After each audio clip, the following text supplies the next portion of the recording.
नमस्कारम everyone, welcome back to our channel बात पते की। मैं हूं दीपा। आज का जो हमारा टॉपिक है वो एक ऐसी प्रॉब्लम के बारे में है जिससे बहुत सारे लोग परेशान हैं और वो है मेमोरी लॉस, याददाश्त की प्रॉब्लम। हम ज़्यादातर बहुत सारी प्रॉब्लम्स डिस्कस करते हैं, लेकिन ये वाली प्रॉब्लम जो मेमोरी की प्रॉब्लम है इसके बारे में हम ज़्यादातर डिस्कस नहीं करते। और ये एक ऐसी प्रॉब्लम है जो कि बहुत सारे लोगों को उनकी डेली रूटीन में एक बहुत हिंड्रेंस देता है। तो आज हम जानेंगे कि क्या क्या रीज़न होते हैं मेमोरी लॉस के और कुछ ऐसी टिप्स और डाइट जिसके कारण आप अपनी मेमोरी पावर को इंक्रीज कर सकते हैं। तो अब हम जानते हैं कि मेमोरी लॉस का इशू जो होता है वो किन कारणों से हो सकता है। ज़्यादातर ये जो प्रॉब्लम है ये एक एज के बाद, यानी कि एल्डरलीज जो होते हैं 60-65 क्रॉस करने के बाद ज़्यादा ये प्रॉब्लम आती है। लेकिन आजकल ये जो प्रॉब्लम है ये 35-40 के बाद भी देखी जाने लगी है और इसके बहुत सारे रीज़न है कि हमारी जो लाइफस्टाइल है वो बहुत ज़्यादा स्ट्रेसफुल है, लोग बहुत ज़्यादा डिप्रेस्ड है, तो इसके कारण ये प्रॉब्लम बहुत ज़्यादा हो रही है। लेकिन देखने वाली चीज़ ये है कि ये जो मेमोरीज़ के इशू आते हैं ये कितने ज़्यादा प्रॉब्लमेटिक है। बहुत सारे लोगों में ये चीज़ देखी गई है कि उन्हें शॉर्ट टर्म मेमोरी लॉस की प्रॉब्लम होती है, यानी कि 2 वीक्स के अंदर अंदर जो भी मेमोरीज होती है उसे वो याद नहीं कर पाते। जो शॉर्ट टर्म मेमोरीज होती है वो हमारे हिपोकैम्पस और टेम्पोरल लोब्स में प्रेजेंट होती है और इसके साथ साथ लॉन्ग टर्म मेमोरीज भी होती है। तो आप देखेंगे कि बहुत सारे लोगों को जो शॉर्ट मेमोरीज होती है वो तो याद नहीं हो पा रही, लेकिन लॉन्ग टर्म मेमोरीज यानी कि बहुत ही पुरानी मेमोरीज, सालों पुरानी मेमोरीज याद रहती है। क्योंकि जो लॉन्ग टर्म मेमोरीज होती है वो आपके पूरे ब्रेन में स्प्रेड होती है तो उसका एरिया ज़्यादा होता है। शॉर्ट टर्म मेमोरीज जो स्टोर होती है उसका एरिया थोड़ा होता है, छोटा होता है, तो उसे रिवाइंड करना मुश्किल हो जाता है। इसके साथ साथ बहुत सारी मेमोरीज इमोशंस के साथ भी अटैच होती है, तो वो चीज़ें लोग नहीं भूलते। लेकिन जो छोटी छोटी चीज़ें होती है, जैसे कि कुछ नई चीज़ें लर्न करना या कुछ नाम नहीं याद आ रहा, ये लोगों को याद नहीं रहता। तो मेमोरी लॉस के कई रीज़न हो सकते हैं। एक तो ये कि एज के साथ भी ब्रेन में जो न्यूरॉन्स होते हैं उनके नंबर डिक्लाइन होने लगते हैं, कम होने लगते हैं, जिससे मेमोरी लॉस की प्रॉब्लम आती है। तो एज के साथ उनका नंबर कम होना एक नॉर्मल चीज़ मानी गई है। तो छोटी छोटी चीज़ें भूल जाना एक नॉर्मल बात है। जैसे कि आप किसी का नाम नहीं याद कर पा रहे या फिर किसी रास्ते पे जा रहे हैं और आपको उसका रास्ता याद नहीं आ रहा।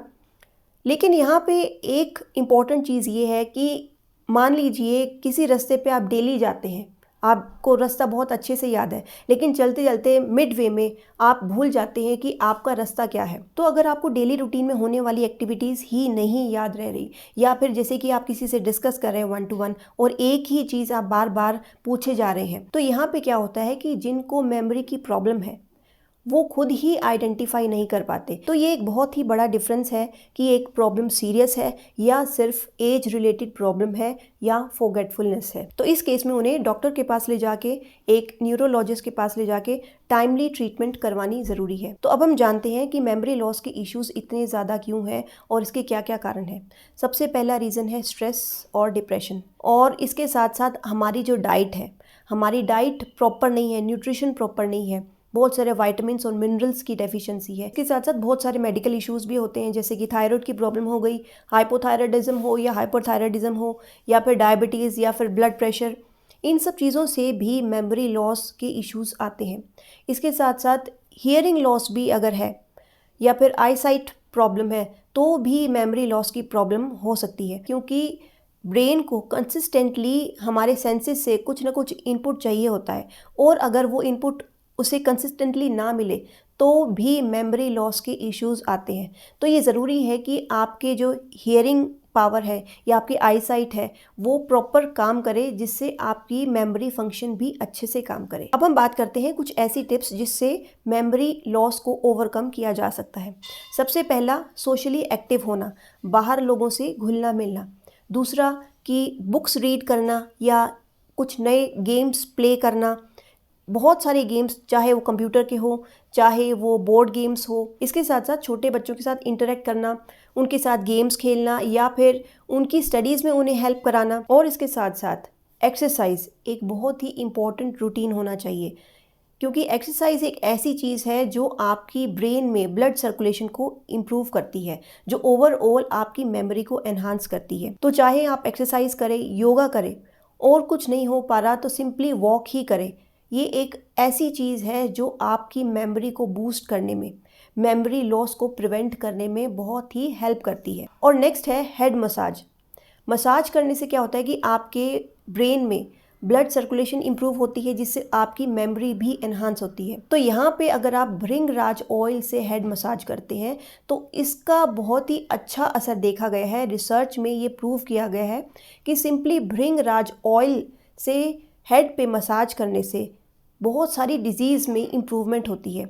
इवन एल्जाइमर डिजीज़ या डिमेंशिया जैसी प्रॉब्लम में भी सिंपली भृंगराज ऑयल की हेड मसाज से बहुत ज़्यादा इम्प्रूवमेंट होती है। अब हम बात करते हैं कि मेमोरी को इम्प्रूव करने के लिए डाइट क्या होनी चाहिए।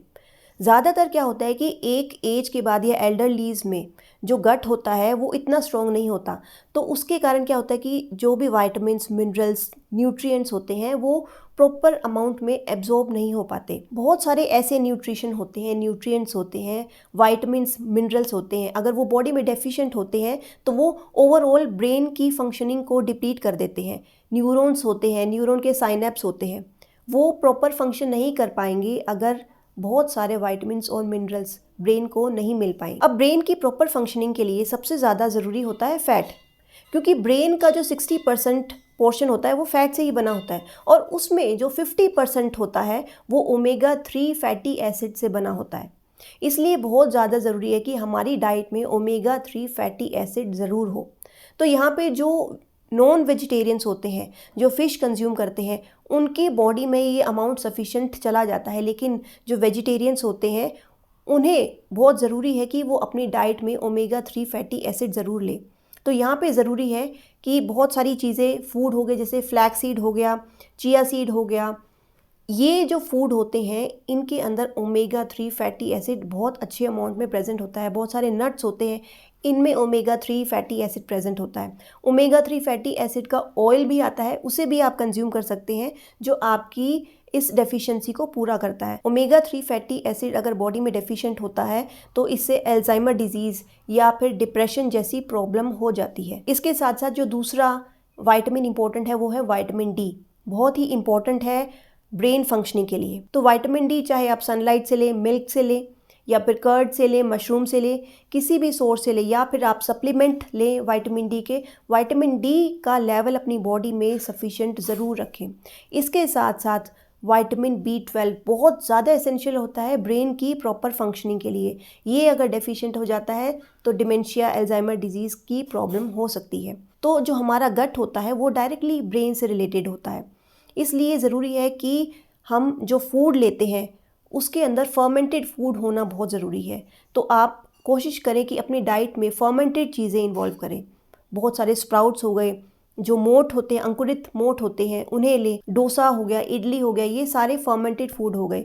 दही हो गया, उसमें गुड बैक्टीरियाज होते हैं। अचार हो गया, उसे कंज्यूम करें। ये सारे जो फूड होते हैं ये एक तरह से प्रोबायोटिक होते हैं और इनमें सफिशिएंट विटामिन B12 होता है। और अगर आप इन सब चीज़ों से विटामिन B12 की डेफिशिएंसी को पूरा नहीं कर पा रहे तो सप्लीमेंट कंज्यूम करें, या फिर इसके कैप्सूल्स आते हैं, इसके इंजेक्शंस भी आते हैं। किसी भी तरह से अपनी बॉडी में विटामिन D और B12 के लेवल को बराबर रखें। इसके साथ साथ विटामिन K बहुत ही एसेंशियल विटामिन है, जो कि एक फैट सोल्यूबल विटामिन है। और आपको मालूम है कि फैट हमारी ब्रेन का एक बहुत ही एसेंशियल कंपोनेंट है, और विटामिन K आपको बहुत सारे वेजिटेबल्स में बहुत ही इजीली मिल जाएगा, जैसे कि ब्रोकली में sufficient amount of vitamin K present होता है। इसके बाद जो नेक्स्ट इंपॉर्टेंट चीज़ है वो है टर्मरिक। टर्मरिक बहुत ही एसेंशियल चीज़ है मेमोरी को शार्पन करने के लिए। इसके अंदर कर्क्यूमिन एक बहुत ही इंपॉर्टेंट इंग्रेडिएंट प्रेजेंट होता है, कॉन्स्टिट्यूएंट होता है, जो कि BDNF फैक्टर को इंक्रीज़ करता है। हमारी ब्रेन की डेवलपमेंट को इंक्रीज़ करने में बहुत ही इंपॉर्टेंट रोल प्ले करता है टर्मरिक। तो टर्मरिक को लेने का बहुत ही इफेक्टिव तरीका ये है कि सुबह सुबह मॉर्निंग में ल्यूक वार्म वाटर में टर्मरिक पाउडर को डिज़ोल्व करके ले लें, या फिर टर्मरिक के कैप्सूल्स भी आते हैं जो कि बहुत ही इंपॉर्टेंट होते हैं, बहुत ही इफेक्टिव होते हैं। इसके साथ साथ नीम का जो पाउडर होता है, नीम के कैप्सूल्स भी आते हैं, बहुत ही इंपॉर्टेंट होते हैं हमारी गट हेल्थ के लिए एज वेल एज हमारी ब्रेन के लिए। क्योंकि नीम और टर्मरिक दोनों ही हमारी गट हेल्थ को इम्प्रूव करता है। अब जो नेक्स्ट चीज़ है वो है कॉफ़ी। कॉफ़ी में जो कैफ़ीन होता है वो सडन बूस्ट देता है ब्रेन को। इसके साथ साथ जो इसमें एंटीऑक्सीडेंट प्रेजेंट होते हैं वो भी ब्रेन की मेमोरी को शार्पन करने में हेल्प करते हैं। अब जो नेक्स्ट चीज़ है वो है नट्स जिसके अंदर अखरोट हो गए, वॉलनट हो गए, बहुत ही एसेंशियल है ब्रेन की हेल्थ के लिए, ब्रेन की मेमोरी को बूस्ट करने के लिए। तो जब भी हम नट्स लेते हैं ज़रूरी चीज़ ये है कि इसे हम भिगो के ही कंज्यूम करें। खास तौर पे वॉलनट हो गए, बादाम हो गए, इनको कुछ घंटे, 5 घंटे मिनिमम इसको भिगो के फिर कंज्यूम करें। ये आपकी मेमोरी को बूस्ट करने में बहुत ज़्यादा हेल्प करेगी। इसके साथ साथ जो सीड्स होते हैं, खास तौर पे पंपकिन सीड हो गए, सनफ्लावर सीड्स हो गए, बहुत ज़्यादा एसेंशियल है हमारी ब्रेन की डेवलपमेंट के लिए। इसके अंदर जो मैग्नीशियम, आयरन, जिंक और कॉपर प्रेजेंट होते हैं। इन मिनरल्स की अगर बॉडी में डेफिशिएंसी हो जाती है तो एपिलेप्सी या डिप्रेशन या अल्जाइमर डिजीज़ जैसी प्रॉब्लम हो सकती है। इसके साथ साथ अपनी डाइट में जिंजर को कंज्यूम करें और इसके साथ साथ कुछ हर्ब्स होती है जैसे कि अश्वगंधा हो गई और गिंको बिलोबा की लीव्स हो गई, बहुत ही अच्छा काम करती है ब्रेन फंक्शनिंग के लिए। इसके साथ साथ ब्रह्मी हो गई, ब्रेन के लिए बहुत ही अच्छा काम करती है। तो सिंपली अपनी डाइट को एनरिच करके और जो चीज़ें मैंने आपको बताई है उन्हें फॉलो करके और कुछ ऐसे फ्रूट्स और वेजिटेबल्स अपनी डाइट में इंक्लूड करना जिनके कलर्स ब्रिलियंट हो, उन्हें कंज्यूम करके आप देखेंगे कि आपकी मेमोरी की पावर बूस्ट हो जाएगी। इसके साथ साथ कोशिश करें कि स्ट्रेस जैसी कंडीशन को अवॉइड करें। तो अपने आसपास के एनवायरनमेंट को स्ट्रेस फ्री करने के लिए, पॉजिटिव बनाने के लिए आप घर में कैम्फर को जला सकते हैं। भीमसेनी कैम्फर ज़्यादातर इफेक्टिव रहती है क्योंकि वो प्योर होती है। तो उसे जलाने के 2 तरीके होते हैं, या तो आप उसे डायरेक्ट बर्न करें, उसमें क्या होता है कि बहुत सारा काला धुआं निकलता है, लेकिन अगर आप उसे इनडायरेक्टली जलाते हैं तो वो ज़्यादा इफेक्टिव रहता है। साथ ही साथ आप क्या कर सकते हैं कि उस कैम्फर पे आप कुछ ड्रॉप्स एसेंशियल ऑयल के भी स्प्रिंकल कर सकते हैं, जैसे कि सैंडलवुड हो गया, रोज़मेरी हो गया।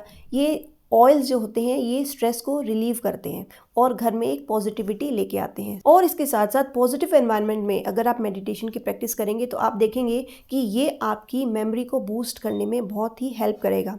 और रिसर्च में ये प्रूव भी किया जा चुका है कि मेडिटेशन से आपकी न्यूरॉन्स जो होती है वो रीजनरेट होती है। तो मेडिटेशन करने के भी बहुत सारे तरीके हैं। यूट्यूब पे भी आपको बहुत सारी guided meditation free of cost मिल जाएगी। आई होप कि आपको मेमोरी बूस्ट करने की ये सारी टिप्स और डाइट ज़रूर पसंद आई होगी। तो इस वीडियो को लाइक ज़रूर कर दें, साथ साथ इस वीडियो को शेयर ज़रूर करें क्योंकि बहुत सारे लोगों को इस वीडियो की ज़रूरत है, ताकि इन सभी चीज़ों को फॉलो करके वो अपने लाइफस्टाइल को चेंज करके अपनी मेमोरी को बूस्ट कर सकते हैं, मेमोरी लॉस को प्रिवेंट कर सकते हैं। ख़ास तौर पे एल्डरलीज़ में ये जो बहुत ही मेजर प्रॉब्लम है उसे ये प्रिवेंट कर सकते हैं सिंपली छोटी छोटी टिप्स को फॉलो करके। और साथ ही साथ अगर आपने मेरे चैनल को अभी तक सब्सक्राइब नहीं किया है तो इसे सब्सक्राइब ज़रूर कर लें, साथ साथ बेल बटन दबाना ना भूलें ताकि मेरे आने वाली जितने भी वीडियोस हैं उसकी नोटिफिकेशन आपको टाइम टू टाइम मिलती रहेगी। मिलते हैं नेक्स्ट वीडियो में किसी और नई इन्फॉर्मेशन के साथ। तब तक के लिए stay blessed, be happy, take care, नमस्कारम।